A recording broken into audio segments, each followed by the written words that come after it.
Hello friends, welcome back to the many video guys and my YouTube channel guys. Today friends we are going to upload guys iqoo mobile setting guys, and today friends I am going to show you guys iqoo mobile guys security setting guys, and today video title is guys how to delete face lock data in iqoo mobile.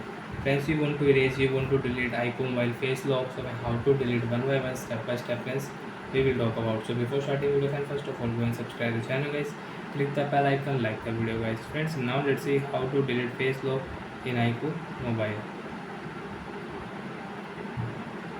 Open your phone setting. After on phone setting friends, you can see this type interface. So friends, scroll it, and friends open your iqoo mobile phone security password setting.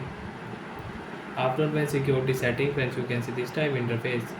So friends, click here finger face lock setting. After on face lock setting, draw your pattern to continue. So friends, you have pattern lock, so draw pattern.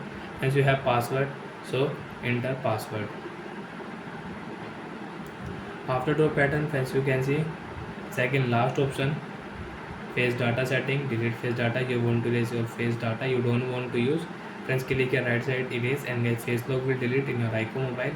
And friends, you cannot unlock your phone with face lock after delete. So if face lock setting will off, and friends you want to use fingerprint lock setting, so friends click here, do your device pattern, and you can use fingerprint lock setting. And friends, you don't want to use fingerprint lock, you want to delete, so friends you can delete fingerprint lock from here. You can remove fingerprint lock in your iqoo mobile. So friends, I don't want to remove fingerprint, I want to delete only face lock. And friends, again if you click here, so then you will have to set up face lock first. Okay option, show your face, you can start face lock, you can use face lock in your device. Bye friends, thanks for watching the video. I hope friends you understood how to delete face lock in iqoo mobile. Bye friends, thanks for watching.